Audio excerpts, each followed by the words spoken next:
Hello everybody and welcome to Red Devils United. I'm John and we have a big match day today versus Aston Villa and it is going to be great. Okay, we're going to start off 2021 much like we left 2020 with a win. That's what we want, that's what all the Man United fans want, and it would in fact take us up to 33 points, same games played, and we would be joint top of the table on points, which is really incredible. So we've got plenty to talk about today. We can talk about Ole Gunnar Solskjaer. We can talk about Man United versus Aston Villa. We can talk about the league table and whether or not Man United are in fact title contenders. Absolutely, we can discuss all that. But first thing is first. The great man Sir Alex Ferguson celebrated his birthday, and I just want to wish him a very, very happy birthday. Sir Alex Ferguson, when I started following United, I was 8 years old. It was 1990. Man United hadn't won a title in about 30 years. And yet, this man brought unbelievable success over the following 25 years. So thank you so much for that. We were spoiled. It goes without saying we were spoiled. Now we know we were spoiled, and we actually know how difficult it was to achieve what this great man achieved. So happy birthday, Sir Alex.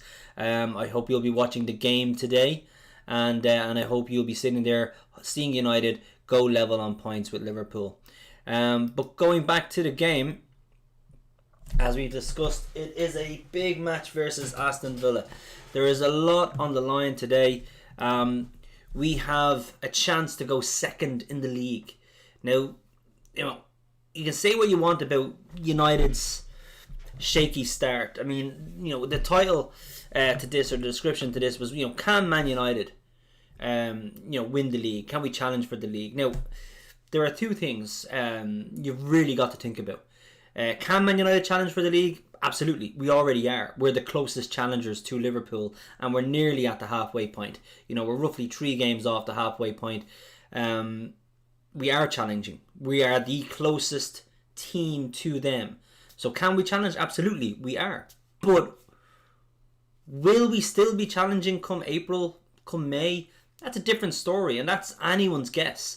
Man United have, under Ole Gunnar Solskjaer, put together really great winning streaks. I mean, at present, we have the greatest away winning streak in the club's history, with 10 consecutive away wins under Ole Gunnar Solskjaer until that draw away to Leicester. So we're 9 games undefeated at present. Of course, being undefeated doesn't really mean much. You need to win matches. You look at Liverpool. They haven't lost, but they drew there with West Brom. Who saw that coming? Then they also drew with Newcastle, which, yes, the keeper had an outstanding game. Penalty claims for Mane, absolutely, but they still drew. And that draw, that has nothing to do with their injuries. That has nothing to do with Van Dijk being out. That has nothing to do with Gomez being out. They had Trent. They had Robertson. They're 2 most creative players, in my opinion, as far as assists go. They had Salah. They had Mane. They had Firmino. They had their full midfield. They opted to play Henderson and Milner and I'm not sure who else they played, but they had a full complement of forward players, and they still did not score a single goal against Newcastle. So you can't blame injuries. Every team is dropping points. You look at United, and we had a 20-game unbeaten run at the end of last season. We need something similar if we're going to compete in this. But every team is going to drop points. In my opinion, anybody within 7 points of Liverpool are currently challenging for the title. Now we look at who that is. Well, Man City, Southampton are there as well actually, but they're going to play Liverpool on Monday. But Man City, Tottenham, Chelsea, Villa, who we play tonight, Everton, Leicester City and Man United are all in the hunt for Liverpool, and they're all in the hunt for top 4 because it's such an up and down season. And people can talk about United, and when they do, they ultimately suggest that they had a bad season so far. Well, we haven't. We've lost 3, but we've only lost 3. One of those came when we had a red card and had to play 80 minutes with 10 men against Spurs. Not a lot you can do. The other loss came against Crystal Palace, the very first game of the season, where they had a week longer than us to prepare. They had a competitive game under their belt and a week of competitive football training. and playing matches, and they completely caught us cold. Pogba was struggling with coronavirus. He was really unable to do much within that game. He was unable to affect it in any way. And yeah, Crystal Palace were the better team in that match. But I mean, no team has had a pre-season, and we had a week less than Crystal Palace. So yes, we should have at least drawn with them. We should have beat them. But the first game of the season, anything can happen. And in the current circumstances, really anything can happen. And anything did happen. We lost. The only game we've lost that I would actually be really unhappy with is the Arsenal game. You know, we lost against probably the worst Arsenal team that has existed in the last maybe 10 to 20 years. You know, they're currently sitting 13th in the league on 20 points. Now, you know, they're only 10 points behind United. Of course, we have a game in hand on them. So, though that 10 points could be 13 points. And like I said, it's quite squashed. So, that's the only loss I'm really unhappy with. You know, a draw against Chelsea, we could have done better. I think we should have won the game against Leicester, which we drew. But every team is dropping points. So, you can't say United have had a bad start to the season. Or you can't say that they've had a bad first half of the season. You know, you measure them against every other team that's playing. And we are just as good as the best team in the league, considering if we win tonight, we're right up there. So, we are challenging. But, you know, 2 losses, you know, 2 bad results in a row, and you could find yourself going from second or first even, all the way down to, like, you know, I mean, yes, you would still be within a few points of... No, actually, no, you could drop to 10th. You could honestly drop to 10th or 11th. With 3 or 4 bad, with 2 or 3 bad results. So everybody's in the hunt, but we need consistency to actually stay in the hunt. You know, we play Aston Villa, great team in great form. They've 2 games in hand on everybody. If they win those 2 games, they're actually on 32 points. You know, which would put them... obviously they have to beat us if they're going to win those 2 games. So if they were to win those 2 games, that means they beat us, and they're on 32 points ahead of us and just behind Liverpool. So, you know, really tight, really close. They're a great side. We have to beat them to keep our place in the top 4. We really have to beat Aston Villa today. And what happens is we go joint top of the league, but if we lose, we fall out of the top 4. It's that close. It's unbelievable when you think about it. And a scenario that could happen, you know, we could easily lose to Aston Villa, and Liverpool could easily beat Southampton on Monday. And then that creates a 6-point gap. Whilst we'll still have a game in hand, it creates a 6-point gap. But equally, Liverpool could just as easily lose to Southampton, and we could just as easily beat Aston Villa, which puts us level on points with a game in hand. And speaking of that, guys, the game in hand against Burnley actually has been rescheduled, thank God, because I've been talking about it all bloody year, and I just, you know, win or lose, at least we know where we stand, and all games are equal. So we're playing Burnley on the 12th of January, which is actually excellent, because it means everything is even as far as games are concerned before we play Liverpool on the 17th. So we'll really have a much better understanding coming up to that Liverpool game of where we stand. But ultimately we have to win the matches that we're playing before that match to make that match count. It could be one of the biggest games of the season. It could be one of the biggest games between Man United and Liverpool in a couple of decades, because of the fact it's a top of the table clash. And that's the first time we've been able to say something like that in a long time. So, you know, that's fantastic as well to see that. But as we said, there are a few different things that we can look at. That's the table. But we have a big game against Aston Villa tonight. And what we can do is, I'm going to open up the chat window. I just want to make sure that if anybody is on live, that they are able to comment and chat with us. So I'll leave that there. But there is a big question mark over this man here, Ole Gunnar Solskjaer. People are Ole in, people are Ole out. I honestly, in my own opinion, can't understand why there are any questions whatsoever. You look at, first of all, he's only had 1 full season in the job. Okay, 1 full season, right? If you want to look at what he's done, or the job he had to do when he came in, The team were, idling around 10th. The atmosphere was absolutely toxic. The culture was really, really poor within the team. The mentality within the team was poor. The confidence within the team was poor. And let's not kid ourselves, the team itself was quite poor. We had some good individual players, but, we still had, Lukaku wasn't on fire. Ashley Cole wasn't doing great. Sanchez could barely run without tripping over himself because he was that bad. We had Rocco, Jones and Smalling were all there. We had players like Darmian who weren't really up to it. Lingard, Pereira were still playing kind of consistently. Massive amounts of issues that this man had to take on in January. And then he first of all, he does so well. He gets himself the job full time. Excellent. But what he has to do then is he has to overhaul the squad. Okay, which is no easy task. Okay, when you have to overhaul a team, it takes time then to bed in new players, to get players used to your tactics, used to your systems, to get players used to each other. So it's a massive task. When you look at the greatest manager in the league right now, which is Jurgen Klopp. Okay, let's not kid ourselves. Okay, he's the best manager in the Premier League right now. He had to do a similar task. He took over Liverpool in October. He had to overhaul the squad because they were rubbish. The team of individuals were absolutely terrible, probably worse than United's when you look at it, man for man. And it took him 4 years to win a trophy. People are slagging Ole because he lost 3 semi-finals. Well, how about you commend him because he got to 3 semi-finals? In his first year in the job. Beyond that, it took Klopp 4 years to win a trophy. It took him 5 years to win the title. Okay, so expecting Ole to win trophies in his first year it is just ridiculous. He's undergoing a similar task, a complete overhaul of the squad, a complete change of culture, attitude, a complete change in mentality for the team, and he's done that.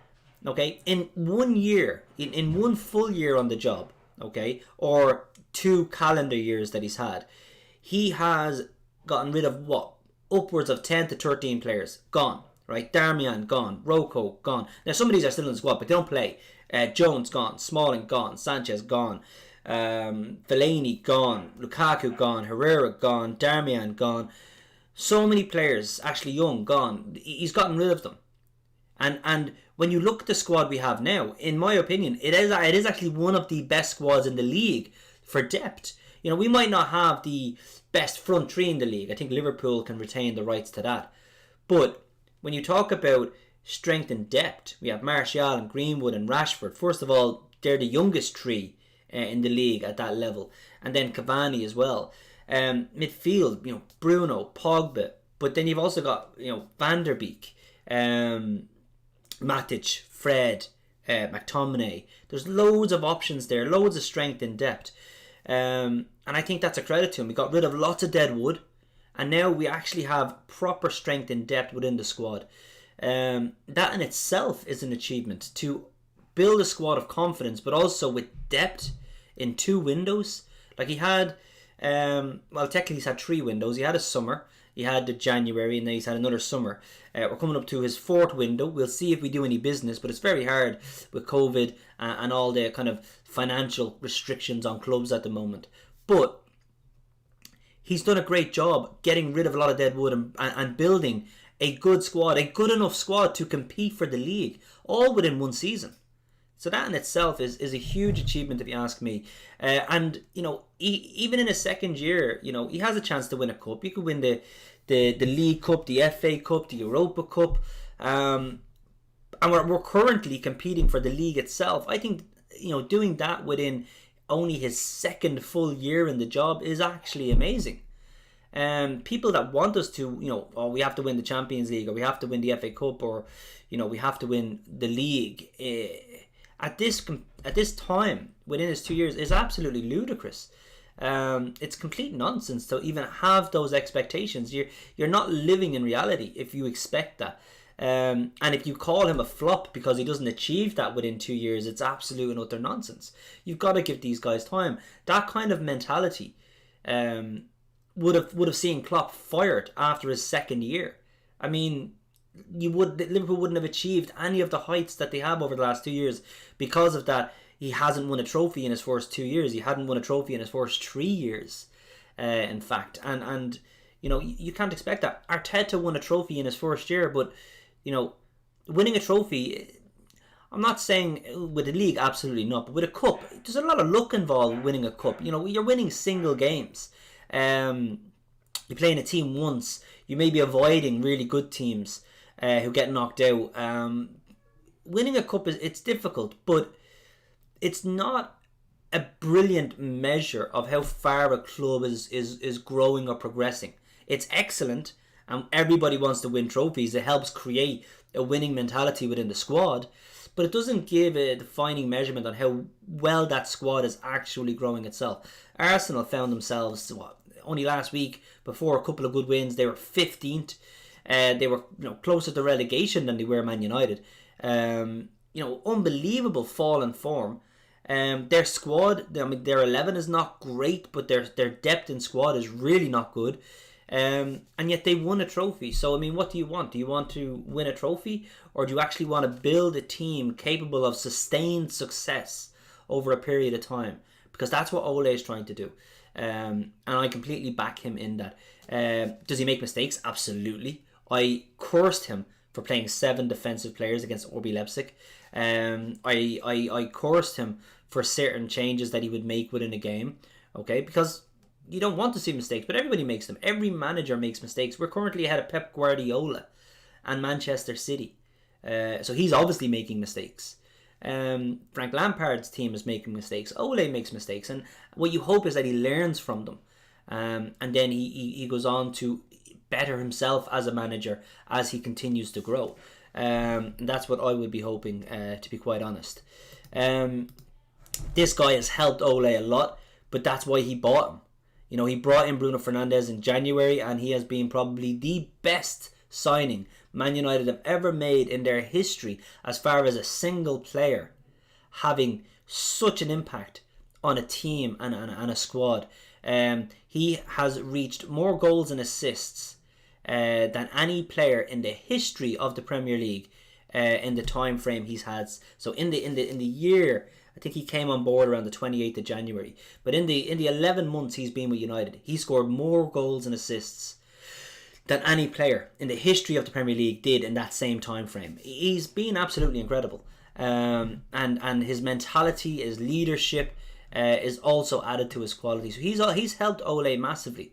I want Ole to win a trophy this year, absolutely. But more than that, I want to see progression in the squad. And right now we're challenging for the league. You can't measure progression better than that. Okay, this is the first time we've been anywhere near top of the table at this point in a season, near the halfway point. Last year we were something like 24 points off top of the table. Last year we were, I think before we signed Bruno, Man United were 26 points off Liverpool. They were top of the table, and now we have a chance to be level with them at the same point of the season. Now, if that doesn't show progression, if that doesn't show that Man United have actually closed the gap, nothing will. Okay, and yes, Liverpool have had injuries, but Man United have had injuries. Man United have had players out with COVID. Liverpool have had players out with COVID. Yes, the central defensive injuries are hindering Liverpool, but they're not the reason Liverpool's dropping points. When you're having a 0-0 draw against Newcastle, you can't blame not having your centre half. Van Dijk's not going to be scoring 10, 20, 30 goals for it.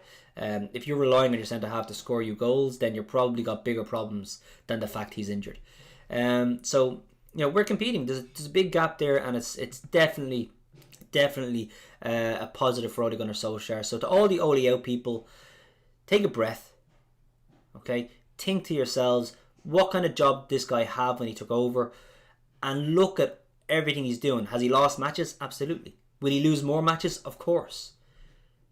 That's football. But he has the team in a better position than we've been in a long time.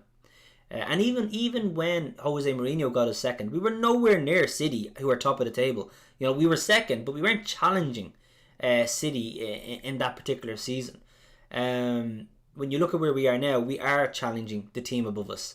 We're at least close enough to them to be considered challenging them.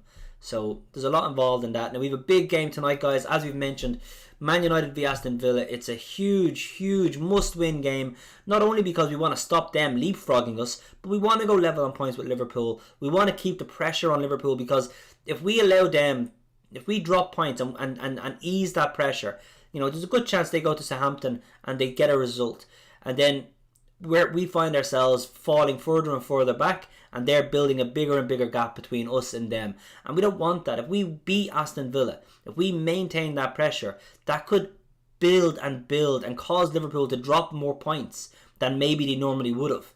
It's probably, and you can correct me if I'm wrong, but it's probably a lot easier to win a match when there's 12 points between you and second place than it is when there's only 3 or when there's none. It's probably more difficult to win a match when the guy behind you is breathing down your neck. It creates a bit of pressure, and that in itself is very difficult. What I would say then is we have a great, and I've said this already, great strength in depth with this team. Van der Beek hasn't played in the last couple of games. I know that against Leicester we had no Pogba. We played with McTominay and Fred. And then against Wolves, we brought Pogba back. We rested McTominay and Fred. We had Matic and Pogba and Bruno. I think today we could see Van der Beek play in midfield with Bruno and probably McTominay and Fred. I think we're going to have a midfield 4, McTominay, Fred, Bruno and Van der Beek, with a front 2 of Greenwood and Rashford. In order to show that, let's bring up the team here. Bear with me, and we will just open up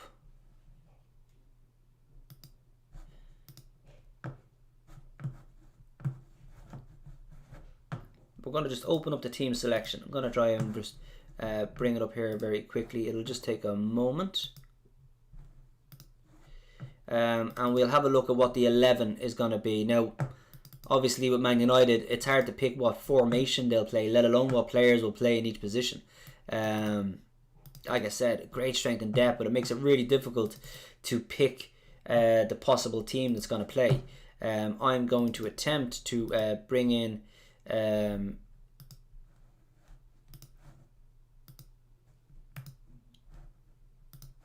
I'm going to attempt to just bring in the window to show the team here. Bear with me.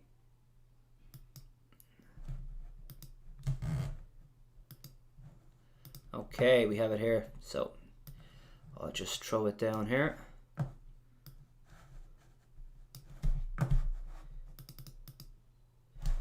Okay, perfect. So this is the team that we played with against Wolves. Okay, and we got to rest Martial, who came off the bench. But we got to rest McTominay, we got to rest Fred. I reckon, Aston Villa. The thing about Aston Villa is they're not going to play a deep line, and they're not going to play a counter-attack like Wolves did. They're not going to sit back. They've got good attacking players. They've got great midfielder in Rice. They've got great attacking players in Grealish that we need to watch and monitor. Grealish normally plays on Aaron Wan-Bissaka's side, so I would have confidence that Aaron Wan-Bissaka could stop Grealish as he does most players. But Grealish, he doesn't tend to use pace. He's more tricky than a lot of players, so it'll be interesting to see how that goes. But I do think that we will rest Pogba today. And I think we will rest Matic. I think Bruno is a player that never gets rested, and he will play in a midfield diamond with Van der Beek sitting up here, with Fred and McTominay sitting in the front, and Fred just sitting out here on our left. I think that's what we're going to be looking for. Cavani is going to be suspended for 3 games, so that's a rest for him, which is fine. Only 2 of those games are league matches, one of which we probably would have rested him for anyway. So I think we have Rashford and a Martial starting with a front 2 and Greenwood on the bench as support, which again shows great strength and depth. You lose a striker, you still have 2 great strikers with Greenwood then on the bench supporting. some big questions about the defence, right? So Aaron Wan-Bissaka, I think, starts. But Tellez, he came off. They brought on Shaw, and Shaw did well. Also, from a defensive point of view, I do think Shaw is a bit stronger than Tellez. I think Tellez going forward offers more from crosses, but Shaw is a bit stronger defensively, and I think we're going to need him today. And then there's question marks over the fitness of Lindelof. What I would say is that even if Lindelof was fit, I would keep Bali in the team. He was brilliant against Wolves. He really complements Maguire really well in regards to his speed and his strength, and he does excellent cover runs in behind. So I would keep Bali today regardless of whether Lindelof is fit or not. And then we go to our midfield, and eventually, you know, we could switch this up. Ultimately, as a diamond, you could see Van der Beek playing a bit, bit further back with Fred, with Bruno sitting further up in order to influence the game. Or you have Bruno sitting back and you have Van der Beek sitting in front of the two strikers who would probably separate like so. But there's a lot of different combinations we can do here. For me though, this is the United team I would like to see today. Let me know your thoughts. Let me know if you think that it's strong, if you would make any changes to it. Throw it in the chat. Would love to know what you think. Just have a quick look and see if there is in fact anybody in the chat. No, so that's fine. So that's the team I'd start with, and as discussed, we have a lot of strength and depth in midfield. Another thing though is these guys are so important to United at the moment. Now, I have talked about Rashford this season. I don't think up until a couple of weeks ago he wasn't actually doing very well. He was scoring goals, but his overall contribution within matches, for me, was actually very poor. He would throw his hands up in the air a lot when he lost possession. He was losing possession a lot. He didn't go at players. He wasn't going at fullbacks. He seemed to lack a bit of confidence, even though he was grabbing goals, getting an odd assist, which really should build your confidence as a striker. He didn't look confident. But all of a sudden, the last few weeks, it's not just that he's getting goals and assists, which he already was. He's added to his game a lot more running. He's playing with a lot more confidence. He's taking on players more often, and he's running back more often. He just looks like he's in a much better form now than he was in the start of the season. Like I said though, even though he was getting goals, he looks a lot better now. Bruno, it's just exceptional. His numbers are exceptional. Everybody was talking about Fernandes because he scored penalties instead of Fernandes. They're calling him Fernandes. He actually has less penalties scored this season than a lot of players. He's still the highest scoring midfielder in the entire league. As well as assists, he's banging in assists, getting assists, and he's averaging nearly a goal or an assist every single game. In fact, I think he's averaging a goal more than one goal and an assist every single game. So he's doing brilliant. McTominay and Fred's energy, I think, is going to be really important against Villa. They have an energetic team. They have a young team. They put simple passes together within midfield. Rice is very dynamic. Grealish runs all over the pitch. So, the energy of these two players is going to be very, very important to us. We're going to need them to, stay on the pitch and not do anything stupid. And we're going to need them to basically protect the back four that we have. But it's all about how Bruno, Van der Beek, Rashford and Martial, how well these four players will combine. Ultimately then, we talk about the strength and depth that United have. If things aren't going well, we can easily take out Van der Beek, we can easily take out Fred, and we can bring in Pogba, and we can bring in Greenwood to give United a bit more of a threat in the front positions. Instead of then instead of a front two with two attackers in Van der Beek and Bruno, we'd have a front three with two attacking midfielders in Pogba and Bruno. So, ultimately, we can make a lot of different changes throughout this game to change the game, which is fantastic. It's been a while since Man United have had or boasted so many match winners and game changers. So, again, we could do that and bring it on. But I do think we will start with this midfield diamond. Where's Fred hiding? This midfield diamond with Bruno, Van der Beek and Fred and McTominay, because I do think this game will be won and lost in midfield today. Let us know what you think again in the comments. There's a lot of stuff within this game that's important. You know, we've already discussed the fact that United can go joint with Liverpool, but we are playing Liverpool in a couple of weeks, and between now and then we will have a couple of games. You know, we will play Villa today, we will play the game in hand that we've had all season against Burnley, and then we will play Liverpool, and at that point we'll be at the halfway point, and there's a very good chance we could be ahead of Liverpool if we do well.